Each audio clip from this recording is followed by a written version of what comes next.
What's up guys, Kritika here, and there's a definite link between vitamin D and our immune system.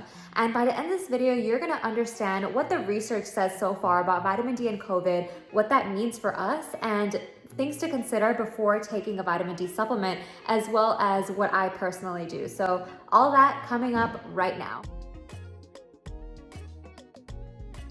This video is meant for educational purposes only. Please see a doctor or a dietitian to assess your unique needs. As far as this month, October 2020, there has been a couple of research studies done on people that have been infected with COVID, and they looked at vitamin D levels in that population.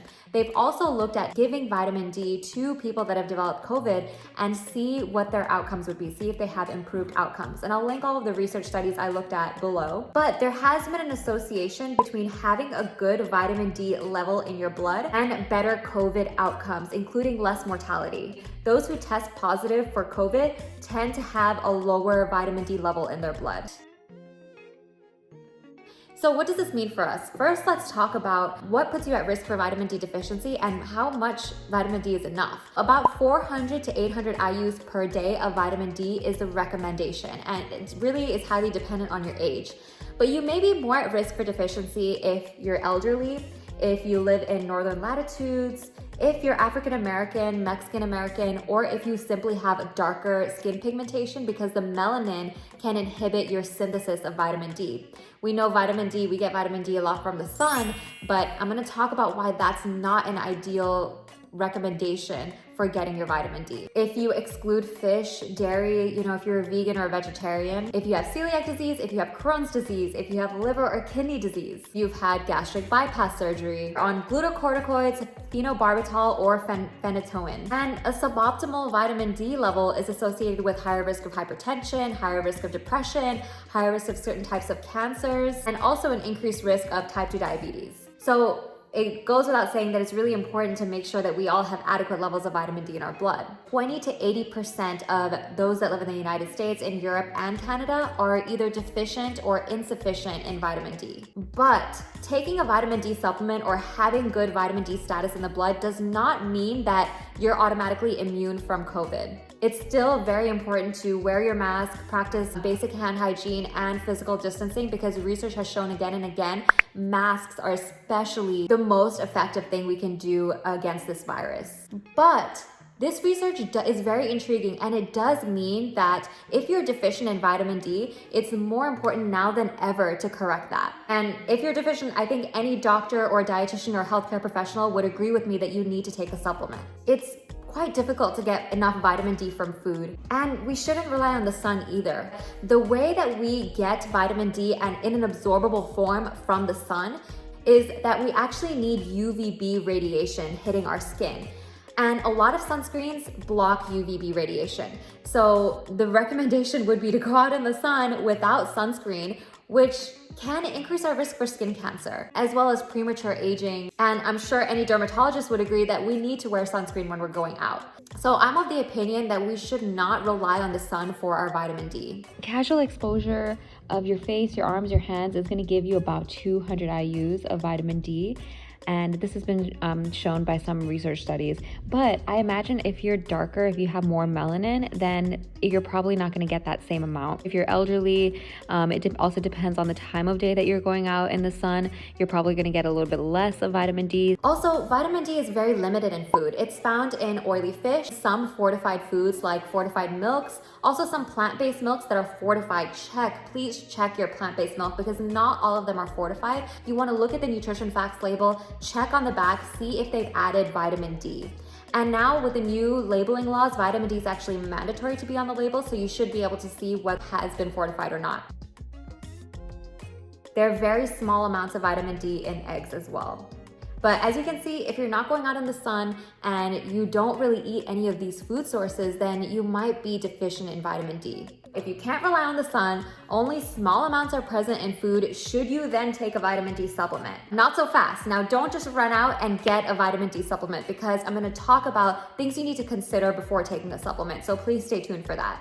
Unfortunately, even though I'm a dietitian, I don't think it's ethical for me or any other medical professional to sit here on YouTube and say, oh, everyone should take a vitamin D supplement, because we would need to assess your medications, your medical history, your dietary history, other supplements that you could be taking. What about other protein powders, a multivitamin? All of these things could have vitamin D in it and you don't know, and then you could be taking another supplement that has vitamin D. Now, what's the problem with that? Is there an issue with too much vitamin D? Vitamin D can be toxic in high doses, and this is not talked about very much, but that's why I want to address that here. Taking too much vitamin D can cause a buildup of the vitamin in your liver, and it can cause things like hypercalcemia, which basically means a very, very high level of calcium in your blood. And that calcium can build up around our kidneys and around our heart and can cause calcification. It can increase our risk for kidney damage, cardiovascular disease, can cause weakness, nausea, vomiting, diarrhea. Also, vitamin D is contraindicated with certain medications and certain conditions.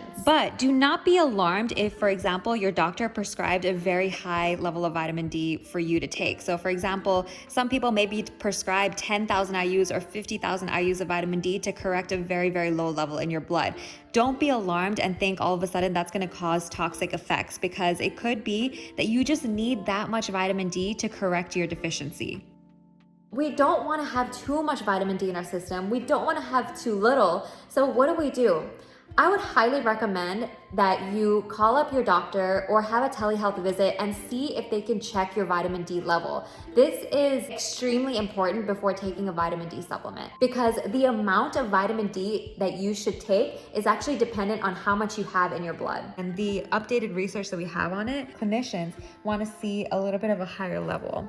Also, fun fact, about 1,000 IUs of vitamin D will raise your level by about 10 nanograms per milliliter. If you're deficient, you definitely need to take a supplement. You don't want to rely on the sun or food to correct that deficiency. But you need to talk to your doctor or dietitian to figure out how much vitamin D to take and what type will be best for you. If you're not deficient, now this is tricky because I mentioned the sun, food, not a reliable source. It's not a reliable source. You need to assess what other supplements you're taking, what other, like protein powders sometimes are fortified with different vitamins, milks are fortified. So check everything that you're eating and taking on a daily basis and see how much vitamin D you're already getting. A toxicity cannot happen from taking too much or eating too much vitamin D in food. It more likely happens when you take too much supplement. And a toxicity can not occur from the sun either, because your body has the ability to prevent that from happening.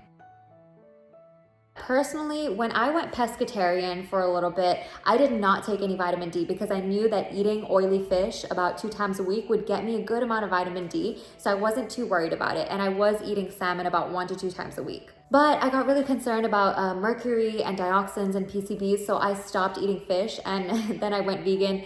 Anyways, kind of a long story, but when I went vegan, I needed to take a vitamin D supplement because I went and got my levels checked and they were on the low end of normal. They weren't completely considered deficient, but they were on the low end of normal. We kind of want our levels to be a little bit higher than the low end of normal. We want to be in the mid to upper range for vitamin D. So I've been taking 1,000 IUs of vitamin D almost every day for about a year. And it's about time for me to go back and get my levels checked and reassess now, because now it could be too much for me. It could be that 1,000 IUs is building up and it could be a little bit much for me. So I'm due to go and get that checked out again. And I would recommend that you reassess your vitamin D level about every year or whatever your doctor recommends for you. And it could be possible that I can go down to maybe 400 IUs or something for maintenance. It's also important to look at the manufacturer that you're getting your supplements from. And this is going to be a whole separate video. Let me know in a comment below if you want a video on how to find good quality supplements, like recommendations for manufacturers and standards of practice, because supplements unfortunately are not regulated by the FDA. Another thing I just wanted to throw out there is that you don't need to take K2 with vitamin D, even though they are similar in their function and a lot of manufacturers will sell this supplement together. Vitamin K2 is actually made in our intestinal cells. I don't want to get too in detail on vitamin K in this video, but just so you know, vitamin K2 is made in our intestinal cells, and unless we have a problem with absorbing vitamin K2 or If we're somehow deficient in vitamin K2, which is very rare, then we do not need to take a vitamin K2 supplement with vitamin D. I'm gonna do a whole another video on vitamin K, so stay tuned for that. A healthy diet is great and can support a healthy immune system, but it should not be a substitute for basic hand hygiene and mask wearing and physical distancing. If you want to subscribe, I'll be doing an Everything You Need to Know series where I'll go over everything you need to know about vitamin D, about vitamin K, about probiotics. I'll also talk about how to look for a good quality supplement. Give me a comment, let me know what you thought about this video, if you learned anything new, and I'll see you guys next time. Thank you so much for watching.